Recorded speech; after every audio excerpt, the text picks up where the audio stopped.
आखिर क्या हुआ इसके साथ जो ये हंसता खेलता इंसान इसने पिस्तौल उठा लिया। एक 28 साल का ग्रेजुएट लड़का जिसके पिता एक रिटायर्ड पुलिस कांस्टेबल हैं, जिसका नाम है भरत भूषण तिवारी। इनका कोई भी क्रिमिनल बैकग्राउंड नहीं है और ये एक सोशल एक्टिविस्ट हैं जिनके फेसबुक पर 1.6 लाख फॉलोअर्स हैं। इससे तुम समझ जाओ कि इनको कितने ज्यादा लोग फॉलो करते थे। बिहार में जवानिया और चक्की नौरंगा में बाढ़ के कारण पूरा गांव में तबाह हो चुका था। गांव के जितने भी घर थे वो सब पानी में दह गए और सारा बिजली पानी वहाँ कुछ भी व्यवस्था नहीं था। ये जो पीड़ित परिवार थे और विक्टिम्स थे उनको वापस से बसाने के लिए ये सरकार से मांग कर रहे थे और उन्हें बिजली और पानी की व्यवस्था देने के लिए। वहाँ की जो जमीन का स्तर है वो काफी नीचे है, तो उसी को भरवाने के लिए वहाँ पे मिट्टी डलवाने के लिए सरकार से मांग कर रहे थे भरत। इन पीड़ित लोगों को सरकार ने रीसेटलमेंट के लिए 1400 करोड़ रुपए दिए थे, लेकिन ये पैसा उनके पास आया ही नहीं। ये किसी ने स्कैम कर दिया इनके साथ और इस स्कैम का आरोप भरत तिवारी जगदीशपुर के एसडीएम पे लगाते हैं। उन्होंने अपने वीडियो में भी बताया है। और जब ये डिमांड लेकर भरत एसडीएम ऑफिस गए तो वहाँ उनकी बहुत बेइज्जती की गई, उन्हें धक्के मार कर वहाँ से निकाल दिया गया। सिस्टम की लापरवाही और करप्शन पर भरत आज से नहीं 2 साल से आवाज उठा रहा है, लेकिन उनकी बात को कोई भी सीरियस नहीं ले रहा है, ना कोई सुन रहा है। इसी तरह भगत सिंह जब आवाज उठाना शुरू किया था तो उनकी बात को कोई सीरियस नहीं ले रहा था, लेकिन वो अपनी बात मनवाने के लिए 8 अप्रैल 1929 में एक असेंबली में बम फेंके थे, किसी को मारने के लिए नहीं, बस कि उनका बात कोई सुने, सीरियस कोई ले। ठीक है, इसी प्रकार भरत ने भी किया। भरत ने भी हथियार उठा लिया और अपने वीडियो में पिस्तौल दिखाकर ये जो भ्रष्ट अफसर होते हैं उनको धमकी देने लगे। इन दोनों का मकसद किसी को मारना नहीं था, बस ये था कि कोई इनकी बात को सीरियस ले, कोई समझे। और हुआ भी, भरत को बहुत सारे लोग जान गए, जो नहीं जानते थे वो भी। 16 जून को पुलिस वाले भरत के घर पहुंचे।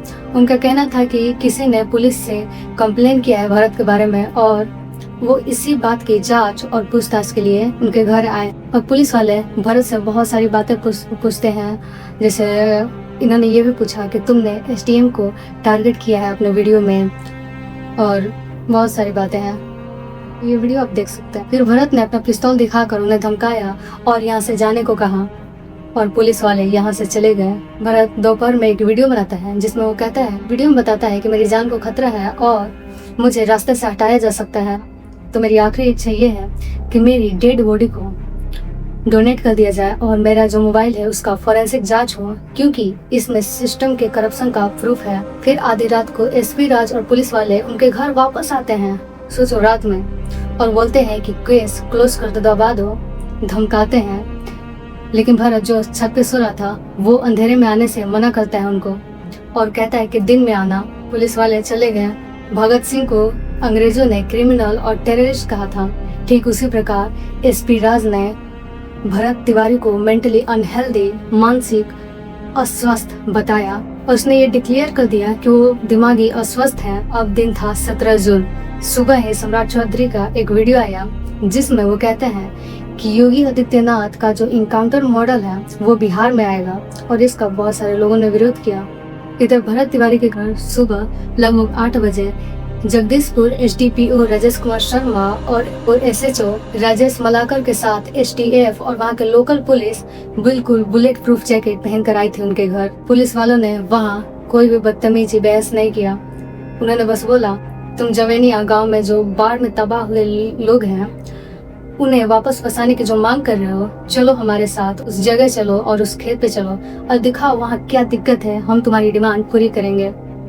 भरत तिवारी इनके साथ जाने को मान जाते हैं क्योंकि इतने सालों का जो डिमांड था, उनकी मांग थी, अब शायद पूरी होने वाली थी। और अब दोनों पुलिस वाले और भरत निकल जाते हैं गांव की तरफ।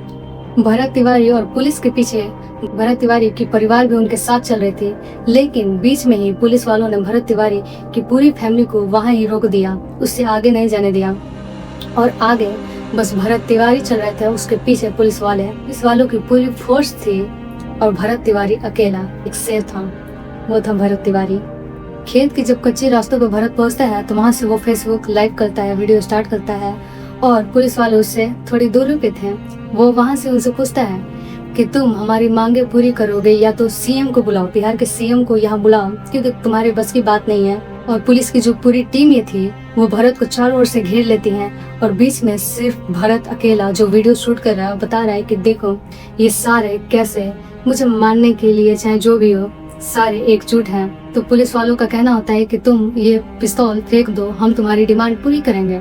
भरत तिवारी लाइव कैमरे पे कहते हैं कि अगर इन पुलिस वालों ने मैंने जब पिस्तौल फेंक दिया उसके बाद इन्होंने मेरे साथ कुछ भी छल कपट किया या फिर मुझे मार ही दिया तो उसके बाद तुम देख लेना कि जितने ये सोसाइटी वाले जो फेसबुक पे देख रहे हैं चाहे जो भी हो मतलब भारतीय देश के नागरिक वो देख लेंगे इन पुलिस वालों को। वो फाइनली कहते हैं कि प्रशासन ने उनकी बात सुन ली है और मैं ये पिस्तौल फेंक रहा हूँ और खुद सरेंडर कर रहा हूँ। अपना पिस्तौल फेंक दिया और भरत अब बिना पिस्तौल के लाइव वीडियो जो है बंद कर देता है। उसके बाद पुलिस वालों ने उन्हें पकड़ लिया और राजेश कुमार के कहने पे उन्हें एक पास के गड्ढे में धकेल दिया और वहां से घसीटते हुए ले गए। और जब भरत तिवारी बैठे थे तब इन पुलिस वालों ने उनको एकदम पॉइंट ब्लैंक रेंज से एकदम पास से गोली मारी, जबकि वो सरेंडर कर चुका था, उसने पिस्तौल भी फेंक दिया था। उसके बाद भरत के पूरा पैर जो है खून हो गया, खून से लथपथ हो गया और वो तड़पने लगा। फिर इन पुलिस वालों ने उन्हें अपने कार में फेंका और वहां मौजूद उनके पिता काशीनाथ तिवारी और मां आशा देवी को उन्होंने पुलिस वालों ने जबरदस्ती अपने कार के अंदर बैठाया और उन्हें करीब 10 बजे शाहपुर थाने में उन्हें बंद कर दिया। भरत की हालत बहुत खराब थी और करीब आधे घंटे बाद वो हॉस्पिटल ले गए। पहले उन्हें शाहपुर ले जाया गया, फिर आरा और फिर पटना रेफर किया गया। पटना जाने से पहले ही भरत ने दम तोड़ दिया था, लेकिन इतना सब होने के बाद शाहपुर पुलिस ने अभी तक इनके पिता को ये नहीं बताया था कि उनका बेटा नहीं है या फिर घर वालों से बात भी नहीं करने दिया। उनके पिता कहते रहेंगे कि मुझे घर वालों से बात करा दो, लेकिन वो नहीं माने। उन्हें ये लग रहा होगा कि वो मीडिया वालों को फोन कर देंगे। खैर ऐसा कुछ नहीं हुआ। जब उनकी बहू यानी भरत तिवारी की पत्नी वहां पहुंची अपने पिता के पास, वो उन्हें भी बात करने नहीं दे रहे थे और जब बात हुआ तब उन्होंने बताया कि भरत तिवारी अब नहीं रहे और तब पर भी पुलिस वाले बोल रहे हैं कि भरत तिवारी हैं, ये झूठ बोल रही हैं। और जब उन्होंने बोला कि मैं वीडियो कॉल बात करा देती हूँ, मेरे पास मोबाइल है, तो पता है इन पुलिस वालों ने क्या किया, इनकी बहू का मोबाइल छीनने लगे, बोलने लगे कि नहीं वीडियो कॉल नहीं होगा। उनके पिता को सुबह 10 बजे से लेकर शाम तक थाने में रखा गया और उनको कुछ नहीं बताएगा उनके बेटे के बारे में। उनके पिता को लग रहा था कि उनके बेटे का इलाज चल रहा है या फिर आर्म्स एक्ट के तहत उन्हें अरेस्ट किया गया होगा। ये सिस्टम कितनी ज्यादा खराब हो चुकी है देख लो, इस केस में तुम्हें पता चल जाएगा। भरत तिवारी को कुल 5 गोली लगी थी, जिसमें से एक उनकी मौत का कारण बन गया। समझो कैसे, हमारे थाई का बीच का हिस्सा जो हंटर कैनाल कहलाता है, वहाँ फेमोरल आर्टरी रहती है जो खून की सबसे बड़ी नली है। ये आर्टरी कमर से पैरों तक जाती है। इसका काम है हमारे पैरों के मसल्स और टिश्यू को ऑक्सीजन प्लस न्यूट्रिएंट्स वाला खून देना। नॉर्मली जब आर्टरी फट जाती है तो वहाँ से 1 मिनट में अगर खून नहीं रोका गया तो वहाँ से सिर्फ 1 मिनट में 102 लीटर खून निकल जाता है। और जब बॉडी के 30 से 40% खून निकल जाता है तो हमारा जो कि बीपी होता है, ब्लड प्रेशर, वो बिल्कुल 0 हो जाता है। हमारे ब्रेन और हार्ट को ऑक्सीजन नहीं मिलता है, उसके बाद कार्डियक अरेस्ट आता है और उसके बाद इंसान की मौत हो जाती है। ठीक यही हुआ हमारे भरत तिवारी के साथ। सोचो 1 मिनट में 102 लीटर, तो ये जो भरत तिवारी को इन्होंने आधा घंटा रखा था उसमें कितना ज्यादा खून निकला होगा। मुझे नहीं लगता ये लोग चाहते थे कि भरत तिवारी जिंदा बच जाए, ये तो चाहते ही थे मर जाए। जब लोगों ने सवाल पूछना स्टार्ट किया कि जब भरत सरेंडर कर चुका था, अपना पिस्तौल फेंक दिया था और उस वीडियो में दिखता है कि एक पुलिस वाला पिस्तौल को उठाता है, तो फिर पुलिस वाले ने भरत को क्यों गोली मारा। तो जीतन राम मांझी इसे 100% सही बोलते हैं। ये कहते हैं कि ये एक इनकाउंटर था जो कि बिल्कुल सही था, इसमें कोई भी गलती नहीं हुई है पुलिस से। उनका कहना था कि भरत तिवारी ने उन पे 10 से 12 बार फायरिंग किया तो पुलिस वालों ने अपने डिफेंस में ये गोली चलाई थी जुड़ते, जबकि इनके पास बंदूक था ही नहीं, पिस्तौल था ही नहीं, तो गोली कहाँ से चलाई। और जब भरत ने पुलिस वालों पर 10 से 12 बार फायरिंग किया तो फिर पुलिस वालों पर थोड़ा सा भी खरोच क्यों नहीं मिला, क्यों नहीं दिखा थोड़ा सा भी खरोच।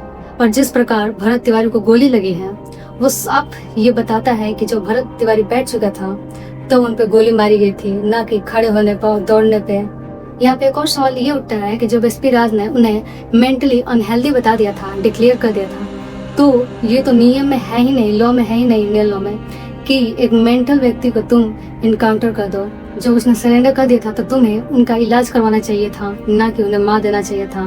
खैर लाइट कट गई है अभी तो। हमारे भारत देश में कसाब और भटकल जैसे बड़े आतंकवादी को भी सरेंडर करने दिया गया, उन्हें कोर्ट में आने का मौका मिला। तो क्या भरत तिवारी इतने बड़े क्रिमिनल थे कि उन्हें कोर्ट में आने का मौका भी नहीं मिला, उन्हें मार दिया गया। जब भरत पिस्तौल रखता था, अवैध हथियार रखता था, तो उस पे आर्म्स एक्ट लगा सकते हो, धारा 3 लगा सकते हो, 25 लगा सकते हो, और उसने अगर पुलिस को धमकाया था तो एक धारा 132 लगा सकते थे। लेकिन तुमने ये नहीं किया, तो फिर पुलिस वाले के ये फेक इनकाउंटर पे धारा 302 भी लग सकती है। लेकिन बात वही है कि तुमने एक इंसान को मार दिया, कोर्ट में जाने का मौका नहीं दिया, तो तुम्हें क्यों मौका मिले? इस कलयुग में एक ऐसा व्यक्ति जो बिना किसी स्वार्थ के, बिना जाति धर्म देखे सबके लिए काम किया, सबके लिए डिमांड किया कि इन्हें भी हक होना चाहिए, दूसरों की मदद के लिए खुद जब अपना जान दे देता है, उस व्यक्ति के लिए तुम्हें बोलने में डर लग रहा है कि कहीं हमारा भी यही हाल ना हो जाए, कोई हमें मार देगा। हमारे दिमाग में एमिगडाला हाईजैक होता है, जिसमें हमारा दिमाग हमें सिग्नल देता है या तो दुश्मन से लड़ो या तो भागो। अब तुम डिसाइड करो कि तुम्हें लड़ना है या फिर भागना है। भगत सिंह को भी एक दिन पहले ही मार दिया था बिना किसी से बताए, ठीक उसी तरह भरत तिवारी को भी मार दिया बिना किसी को बताए। कितने बड़े क्रिमिनल है, कितना सड़ चुका है ये सिस्टम, ये केस हमें बतलाता है। यहाँ जो रक्षा करने वाले हैं वही हमारे जान के पीछे मतलब जी जान लगा के पड़ जाता है कि इन्हें मार देना है। भगत सिंह और भरत सिंह में एक डिफरेंस है कि वो अंग्रेजों के खिलाफ लड़ते थे, दूसरों से लड़ते थे, लेकिन यहाँ पर भारत में अपने ही लोगों से लड़ना पड़ रहा है। तो इस टाइम हमें अपनों से लड़ना है, तो इसलिए हमें और भी ज्यादा तकलीफ होगी। तो ये कहानी थी शहीद वीर भरत भूषण तिवारी की।